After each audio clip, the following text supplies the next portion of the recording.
motorcycle rider matapos siyang mabangga ng kasunod na closed van sa Ilocos Norte. Yan at iba pang mga balita sa report na ito ni Emil Sumangi. Patay ang isang motorcycle rider matapos nasalpukin ang kasunod na closed van sa Lawag City, Ilocos Norte. Tinatahak ng biktimang si Mark Anthony Estrellon ng National Highway nang mabangga ng naturang van. Sa lakas ng impact, tumilapon ang rider at pumailalim pa sa van. Hindi raw napansin ang driver ng closed van ng biktima. Nakahanda naman tumulong ang nakabanggang driver sa pamilya ng biktima. Patay ang isang lalaki matapos magamok at barilin ng pulis sa Villasis, Pangasinan. Base sa investigasyon ng pulisya, hinarang ng suspect ang bus na biyaheng Maynila. Nag-amok daw ang suspect at pinagpupukpok ang labas ng bus. Ilang saglit pa, sinubukan daw paandarin ng suspect ang bus.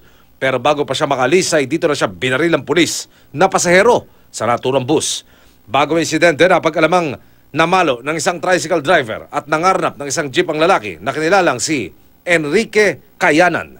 Hinala ng mga otoridad, gumagamit ng illegal na droga si Cayanan, bagay na kinumpirma ng kanyang mga kaanak.